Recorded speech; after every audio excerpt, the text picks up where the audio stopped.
Et nous sommes de retour au plateau pour la dernière partie de cette émission. Nous abordons notre quatrième sujet est Togo, célébration de son 5 ans d'indépendance. Ce dimanche, le Togo célèbre le 65e anniversaire de son accession à la souveraineté internationale.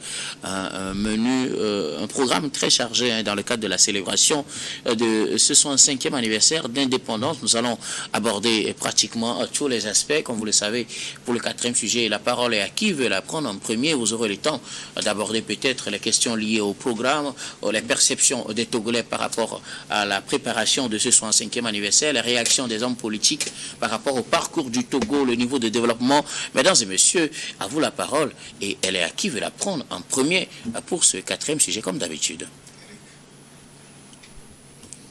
Alors, Constant Lemou, peut-être, ou bon enfant Govi.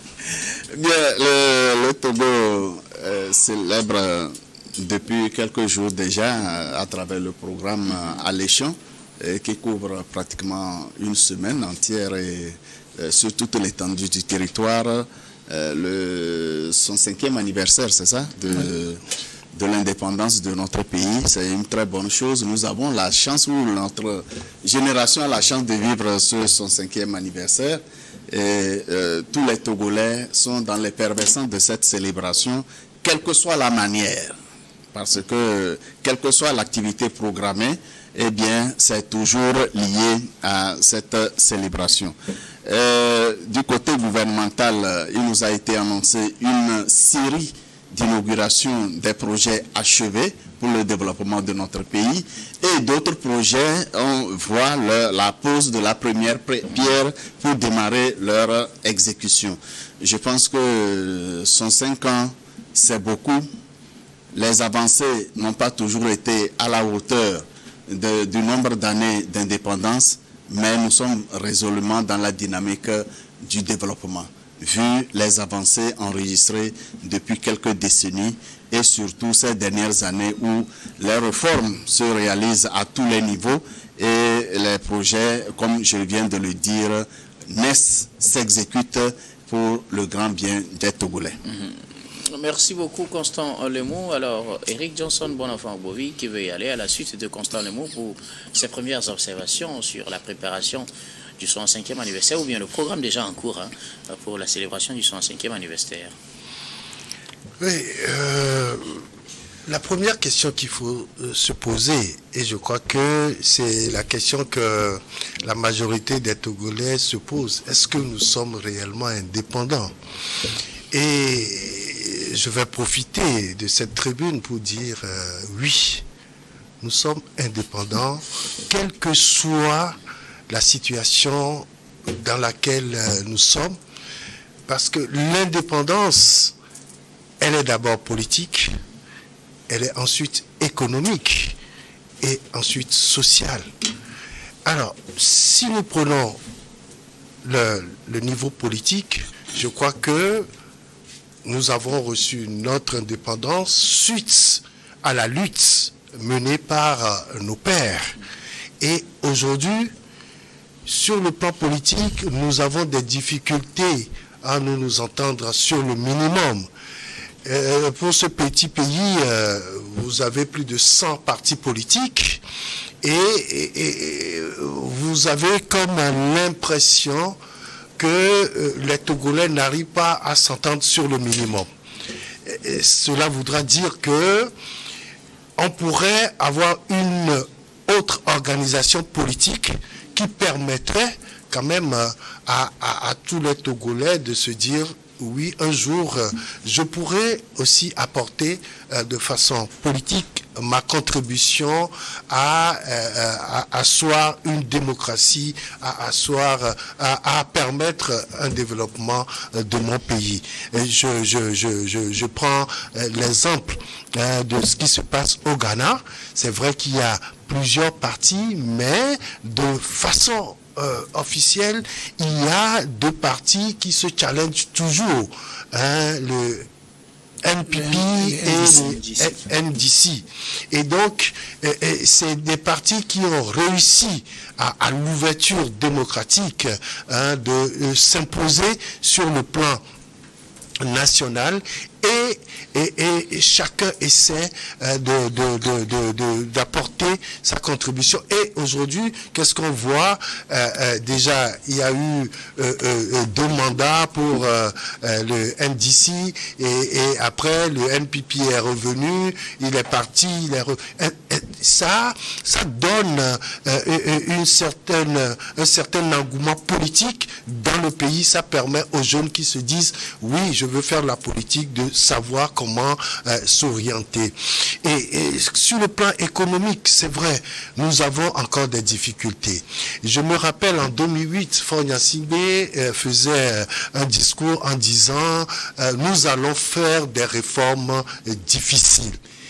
Et à partir de ce moment, on a vu que beaucoup de choses ont commencé par bouger. Et je parlais tantôt, quand nous discutions du MCC, que le Togo est un pays considéré comme premier réformateur en Afrique en parlant du climat des affaires. Aujourd'hui, sur plusieurs plans, nous sommes en train de faire des réformes. Et toutes ces réformes-là permettent de serrer un peu les finances, et ça agit automatiquement sur le citoyen. Cela devrait-il être le cas?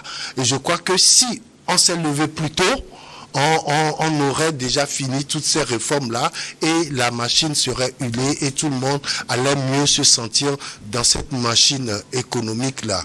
Et vous regardez un peu l'inflation qui est montée en 2004, fin 2004, jusqu'à plus de 5%, c'est extrêmement grave. Et ça veut dire que les prix ne font qu'augmenter alors que le pouvoir d'achat du citoyen est en train de s'effriter au jour le jour. Mais je crois qu'avec des efforts qui ont été faits, c'est redescendu à 2,3%, 2,8%. Je crois que c'est intéressant. Ça veut dire que les réformes engagées ont commencé par donner des effets. Et cela devrait forcément agir automatiquement sur le pouvoir d'achat. Mais pour le moment, on n'en est pas encore là. Les citoyens continuent par crier à la fin à cette précarité-là. Et je crois que c'est à la suite de ces réformes-là que nous pourrons quand même voir plus clair. Aujourd'hui, sur le plan social, je parlais de la pauvreté qui est endémique. Ça, c'est une réalité. Maintenant, est-ce que le Togolais qui a fini d'apprendre un métier au plan professionnel, est-ce qu'il arrive à exercer? Le Togolais qui a fini ses études, est-ce qu'il trouve un emploi? Est-ce qu'il trouve un boulot pour pouvoir aussi joindre les deux bouts? C'est la première difficulté que nous avons, et je crois que toutes les réformes qui sont engagées doivent aller dans ce sens pour permettre à tous les citoyens de pouvoir faire quelque chose au bout des efforts d'apprentissage et d'études. Et il ne faut pas oublier qu'il y a un rapport qui est sorti et c'est amer qu'il y a 2 Togolais sur 3 qui souhaiteraient quitter le pays. Mais quand le pays sera vide, qui va le construire à notre place? Il ne faudrait pas aussi occulter cette réalité. Et je crois que nous devrons commencer par revivre ce nationalisme-là, que c'est à nous de faire cela pour que le pays puisse avancer. Et donc, je crois que sur d'autres plans, on pourra en parler si tu veux, il faut que le civisme renaisse dans ce pays. Nous avons perdu beaucoup sur ce plan où aujourd'hui les gens peuvent se lancer des injures dans la rue, n'importe comment, les gens peuvent se dire excusez-moi, hein, des conneries, hein, et sans respecter l'âge ou quoi que ce soit. Je crois qu'il faut que la formation civique reprenne cette lettre de noblesse dans notre pays. Et je crois que c'est les bases pour un vivre ensemble et un développement harmonieux de notre pays. Merci beaucoup à vous. Alors, je voudrais qu'on aborde un autre aspect de cette question. Sont en 5 ans. Bon enfant encore. On n'a pas encore réagi. Excusez-moi, bon enfant, Bobby. Allez-y.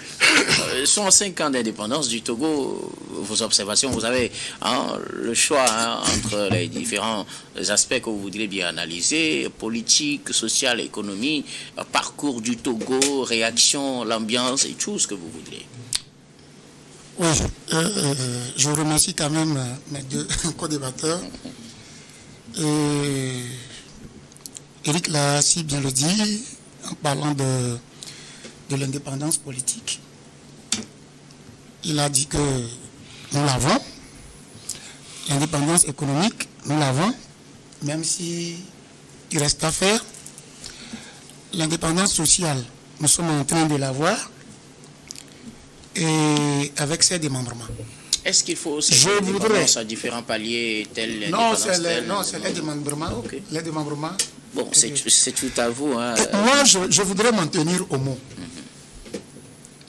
C'est quoi être indépendant? Être indépendant, selon moi, c'est qu'entre-temps, quelqu'un a le monopole de ce que j'ai. Maintenant, elle voit ma maturité. Bon, il me dit, maintenant, voyant que tu es arrivé ici, ok, tu peux gérer ça là toi-même. Ça dit, tu soit peux tu te le concèdes, soit tu te l'arraches. Hein. Non, il n'y a pas de souci. L'indépendance, c'est juste pouvoir se prendre en charge. Ouais. Très bien. Maintenant, lorsque nous parlons, nous amenons ceci sur le terrain politique et que Eric aurait dit tout à l'heure qu'on s'entend. Ben, j'ai noté, on s'entend. Moi, ça ne me blesse pas, ça m'amène sur un autre terrain.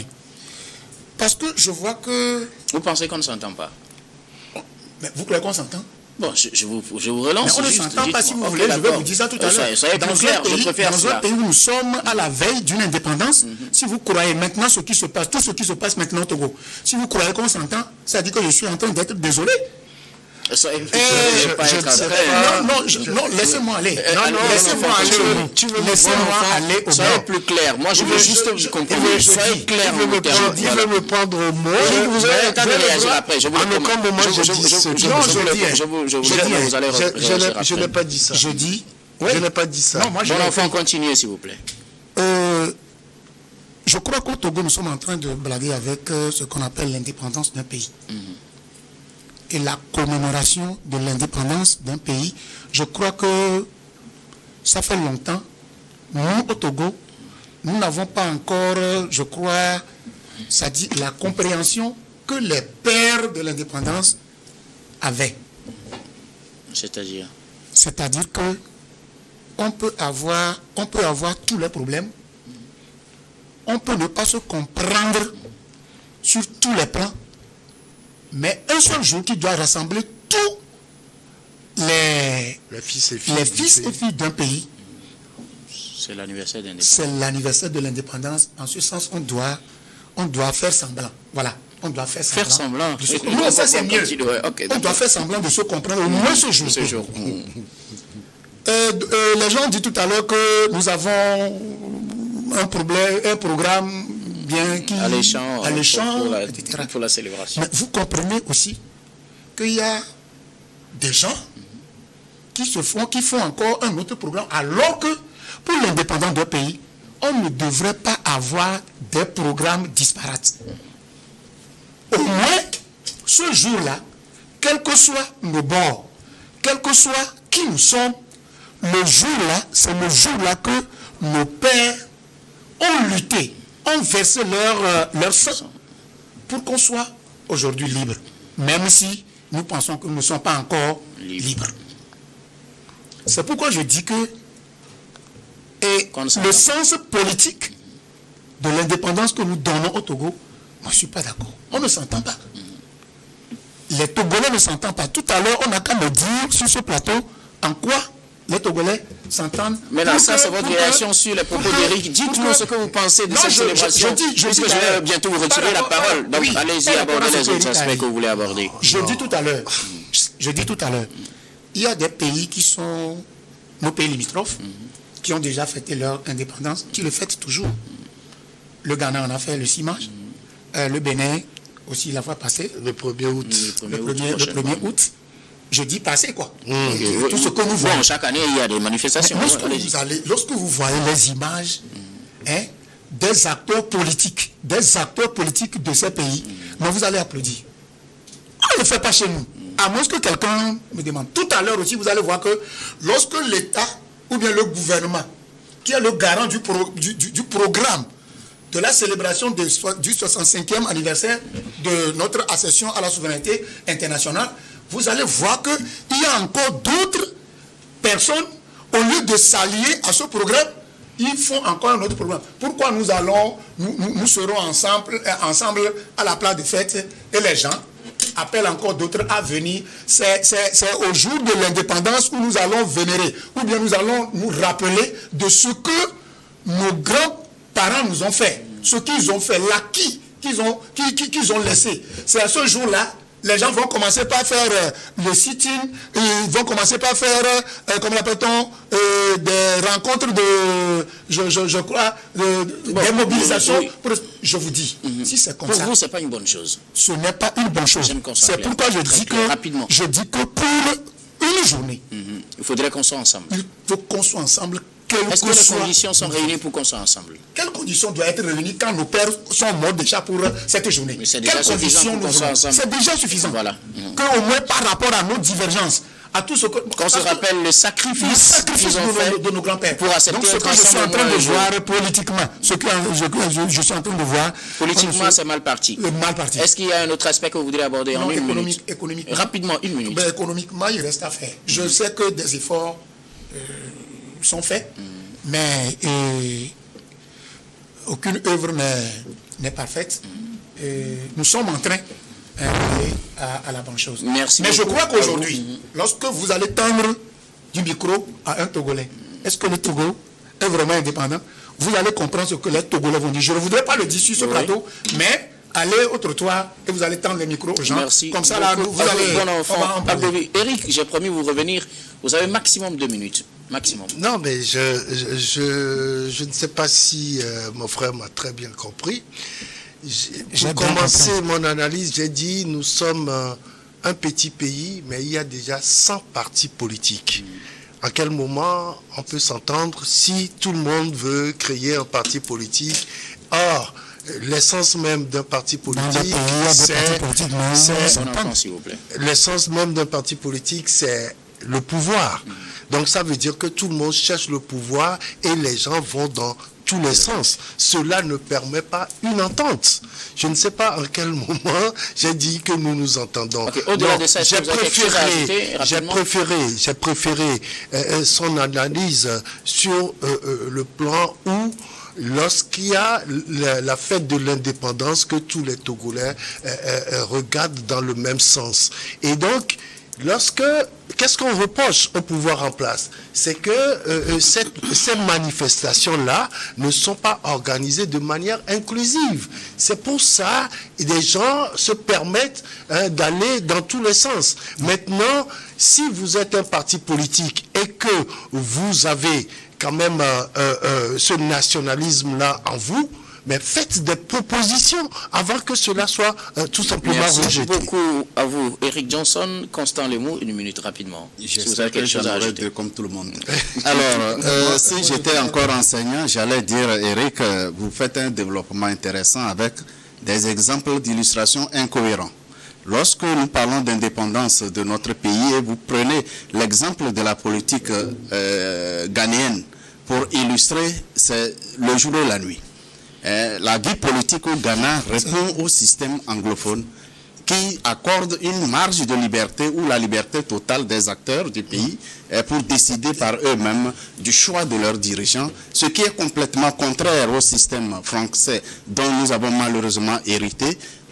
Je vous prends à témoin que pendant longtemps et depuis les indépendances, les présidents élus au Togo et dans tous les pays francophones, chaque fois après l'élection, il faut que l'élu soit reçu en France, à Paris, avant que l'élection ne soit validée. Autrement, c'est la France qui a continué à décider de qui doit diriger quel pays francophone d'Afrique après la proclamation de l'indépendance. Le Togo a pris ses responsabilités depuis presque une décennie avec le financement des élections sur fonds propres et que désormais, ce sont les Togolais qui décident par eux-mêmes de celui qui doit les diriger. Nous avons réellement acquis notre indépendance politique il y a à peu près une décennie sous la présidence du président de la République. Merci beaucoup. À vous, si vous voulez réagir, ce sera dans les derniers mots, s'il vous plaît. On va s'en sur le principe. Quelqu'un à réagir. Eric, ce sera dans les derniers mots. Vous pouvez réagir par rapport au professeur. Mon enfant Gobi, un mot à dire, 1 minute, rapidement.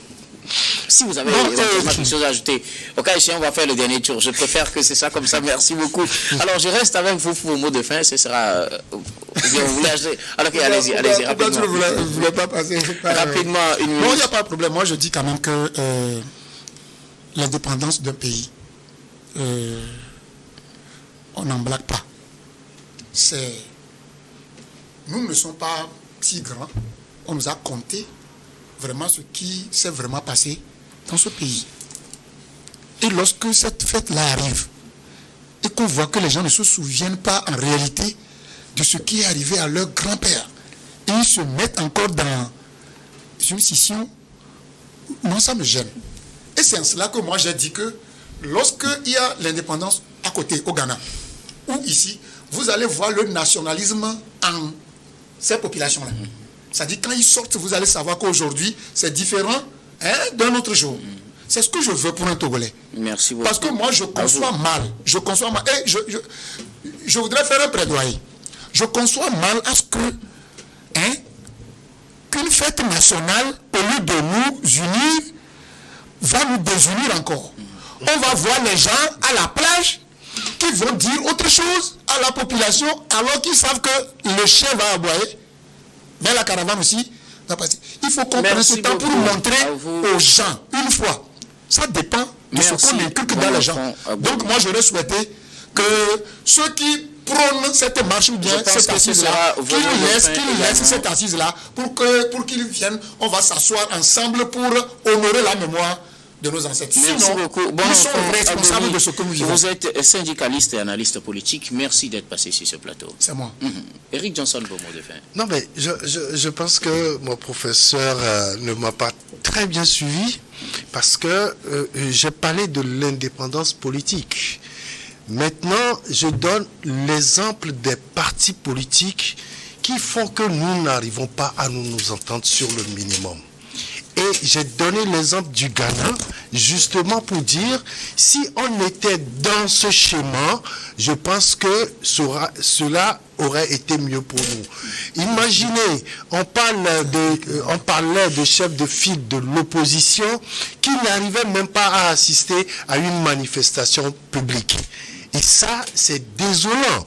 Aujourd'hui, ce que je veux, c'est que notre fête nationale soit organisée de façon inclusive et que tout le monde s'approprie cette fête-là et que nous allons tous dire bonne fête à M. Lemou.